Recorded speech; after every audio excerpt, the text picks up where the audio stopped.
je me présente, Père Kafir, l'apostat sans limite, sur le chemin des non-croyants. Dans cette vidéo, j'ai eu le plaisir de partager un échange improvisé avec monsieur Tariq Ramadan.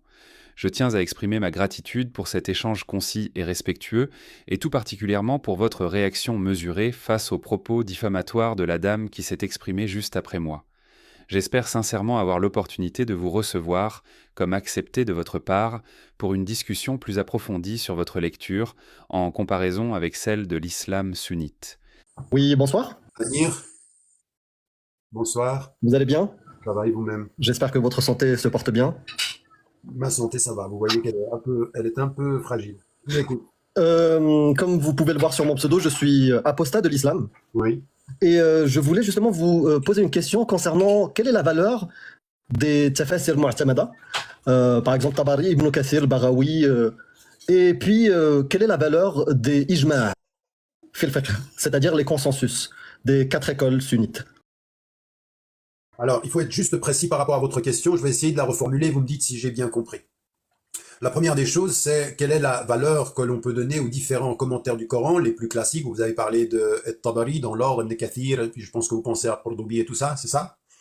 Tout à fait. Voilà. Alors, par rapport à ces tafsir, ce qu'il faut comprendre, c'est que c'est des tafsir qui sont faits par des savants à l'époque dans laquelle ils vivent, à partir de 2 sources. Le Coran lui-même, et puis ce qu'ils savent à leur époque, Bien, c'est la révélation de ce qui a pu être mis en évidence par X ou Y source. Et donc, il y a 2 volets dans leur explication. Une valeur normative, c'est-à-dire le Coran pour ce qu'il est, et puis une valeur contextuelle, c'est par rapport à ce qu'ils disent, à l'époque où ils le disent, par rapport à ce qu'ils comprennent. Donc, ce sont des paroles sur lesquelles on peut s'appuyer, mais ça reste des paroles d'hommes. C'est-à-dire que ce sont des compréhensions humaines d'un texte divin. Ce ne sont pas des textes divins sur un texte divin. Et donc, il y a, de ce point de vue, raison pour laquelle vous avez des commentaires du Coran qui, chaque siècle, je prends plusieurs fois 2 siècles, vous avez des siècles qui ont repris le tafsir du Coran, le commentaire du Coran, et sur le texte, et sur le contexte dans lequel il devait être compris, c'est-à-dire que vous avez un double contexte. Vous avez le contexte dans lequel le Coran a été révélé, et vous avez le contexte dans lequel vous le lisez. Et le commentaire, il doit faire le mariage entre les deux. Et donc, de ce point de vue, il faut, encore une fois, comprendre que ce sont des commentaires d'hommes qui sont historiquement à considérer, même si il y a un caractère normatif dans certaines des explications qu'ils peuvent donner. D'accord. Donc, si j'ai bien compris, parce que moi j'ai déjà discuté avec d'autres, on va dire, sachants ou imams ou docteurs ou autres théologiens, donc vous avez la position de ne pas adhérer aux 4 écoles, parce que les 4 écoles sunnites, généralement, prennent en considération Cheikh al-Mufassirin Tabari comme quelque chose de sérieux, c'est-à-dire limite rejeter Tabari, c'est quelque chose de grave. Par exemple, je vous avais aussi posé la question sur l'ijma', sur le consensus des 4 écoles. Il y a des sujets sur lesquels les 4 écoles... Amir, oui. Essayons d'aller dans l'ordre. Parce que là, on glisse d'un sujet à un autre. C'est-à-dire, les 4 écoles considèrent... Alors attention, les 4 écoles sunnites n'ont pas du tout un type de rapport par rapport au tafsir qui soit dogmatique. Non, pas du tout. D'accord. Et hadith sahiha sinon? Attendez, parce que là vous mélangez les sujets. Donc moi, non, j'ai bien compris. Ok, ils ne le prennent pas comme une position dogmatique, les tafsirs. C'est pas une position ni dogmatique, ni très bien. De diviniser le propos. Ce très qui bien. est normatif, ils le considèrent comme normatif. Ce qui est historique, ils considèrent qu'il faut en considérer l'histoire. Très bien.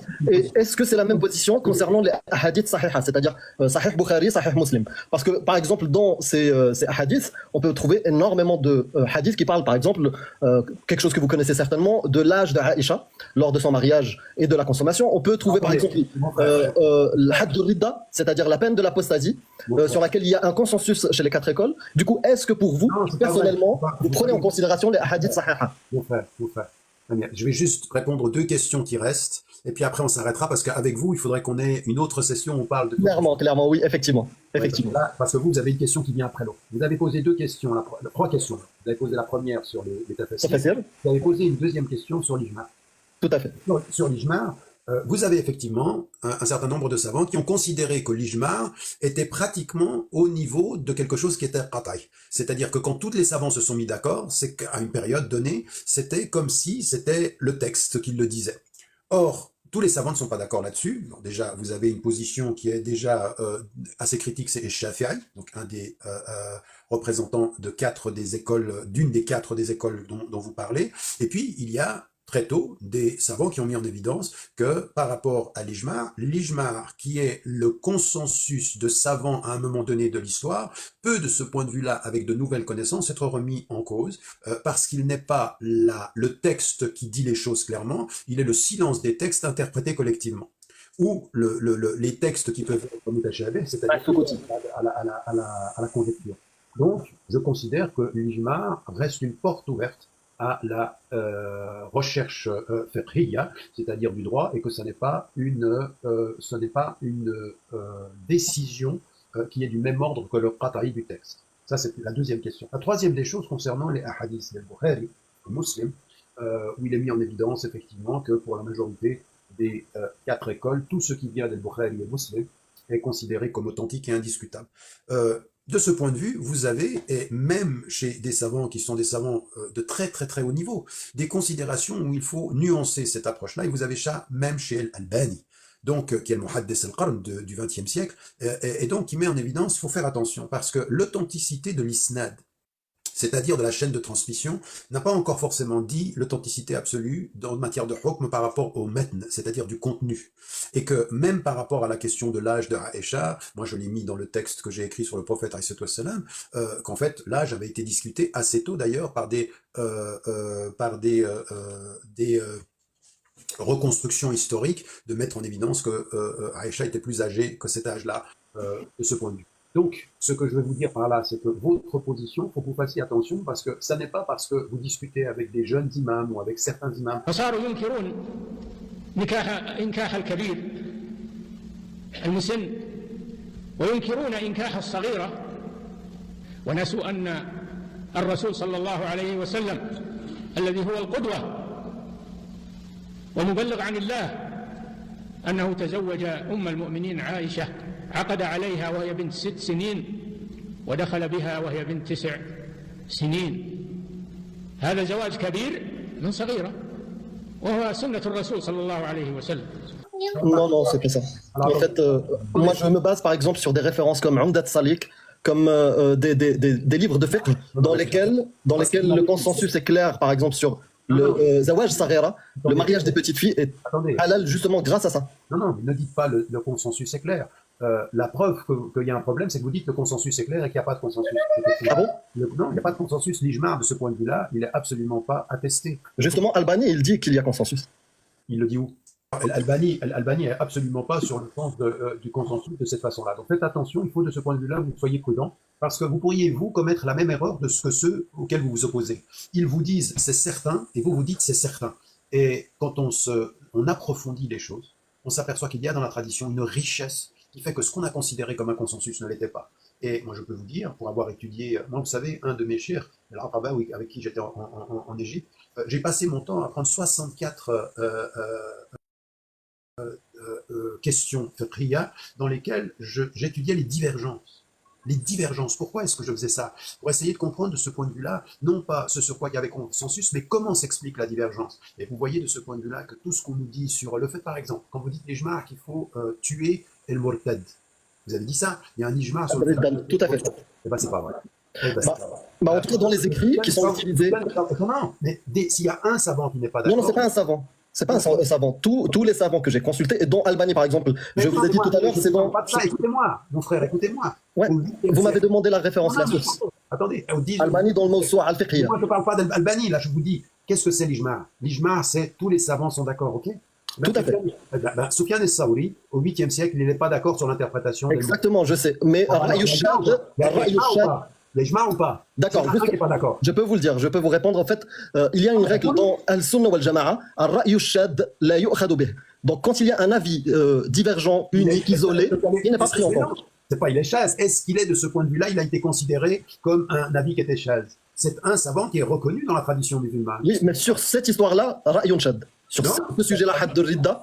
Non, pas du tout, parce que vous retrouvez même cette étude, elle a été faite, de ce point de vue, elle a été faite par un certain nombre de savants jusqu'à notre époque. Donc, comprenez bien une chose, c'est que ceux qui veulent dire que l'ijma' il existe. Et puis tout à coup, pour dire qu'il existe, ils enlèvent une pensée qui n'existe pas. Et ben moi, je suis pas d'accord avec ça, parce que ça, c'est donc pas un ijma. La preuve que c'est pas un ijma, c'est qu'il y a un avis. Et moi, je vais vous dire une chose. Non, il y a toujours eu des divergences. Mais non, quand il y a un avis qui n'est pas d'accord avec la majorité, il faut l'étudier 2 fois plus cet avis pour savoir sur quoi Ils l'ont déjà fait, Salaf Saleh et d'autres. C'est la raison pour laquelle maintenant vous avez énormément de savants qui reviennent sur cette question et qui reviennent à Sofiane el-Sabri en disant, eh bien, il y a une autre compréhension. Donc, il faut le dire à Al-Sunnah wal Jama'a.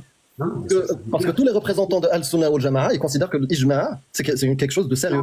Bien sûr que c'est sérieux, mais est-ce que c'est Qata'i? C'est ça la question. Bien sûr que c'est sérieux quand tous sont d'accord. Mais bien sûr que Qata'i, il est appliqué. Moi, je vous dis que non. Je vous dis que non. Mohamed Hamidullah, on est en 1950. Eh bien, il met en évidence dans son livre, dans toute la tradition hanafi, que l'ijma' doit être discuté et discutable. Pourquoi vous n'entendez pas cette voix-là? Pourquoi vous tombez dans le piège de ceux qui vous disent que tous sont d'accord? Vous-même, vous tombez dans le piège de ceux qui vous disent tout le monde pense ça. Non, ils font pas autorité, ces gens-là. Bien sûr, il y en a. Bien sûr, il y en a. Mais ils sont une minorité, ils sont pas pris au sérieux. Mais qui n'a pas pris? Par exemple, quand on va chez l'Azhar, ou au Médine, ou même au Maroc, ce qui est inculqué, c'est l'Ijma' Qata'i. Mais non, mais ils ne sont pas pris au sérieux parce que vous ne les connaissez pas. Bien sûr qu'ils sont pris au sérieux. Donc moi, ce que je vous propose, mon frère, c'est véritablement dans votre position de faire attention de ne pas tomber dans le piège de ceux qui excluent. C'est que vous avez exactement la même attitude. Non, pas du tout. Moi, j'y crois pas. Moi, je vous dis juste ce que j'ai appris. J'ai appris quelque chose. Je vous remercie. Je vous remercie énormément. Qu'il y a au moins 21 hadiths concernant le mariage de Aïcha qu'il faut jeter à la poubelle parce qu'ils ne sont pas sahih. Mais attention, ne dites pas ça. J'ai pas dit ça de cette façon-là. J'ai dit que c'est pas ça. Non, j'ai dit que la question de l'âge est une question discutée, comme certains hadiths ne sont pas de la même authenticité dans l'isnad et le matn que ceci est discuté. Même quand c'est dans Sahih Bukhari et Muslim. Non, mais évidemment, même dans Sahih Muslim, mais bien sûr. Et là, de ce point-là, s'il vous plaît, faites attention à ne pas tomber dans le piège ou dans la même attitude intellectuelle de ceux auxquels vous opposez. Parce que vous êtes aussi, cher Amir, dogmatiquement apostat. Et ça serait non, pas du tout. Vraiment pas. Je suis vraiment preneur de votre avis parce que moi, je sais que vous pouvez avoir un avis différent de Al-Sunnah wal Jama'a. Il n'y a pas de souci. C'est juste, par exemple, sur Zawaj Saghira, on a un verset Surat Talaq al-Aya Arba'a, plus les hadiths, plus l'Ijma'. On a beaucoup discuté. On se retrouvera, Inch'Allah, sur une autre discussion. Est-ce que vous accepteriez une invitation sur une plateforme sur YouTube? Je serais ravi de vous accueillir. Inch'Allah, moi j'ai. Je vous ajoute. Pourquoi ne l'accepterais-je pas si vous me donnez la parole?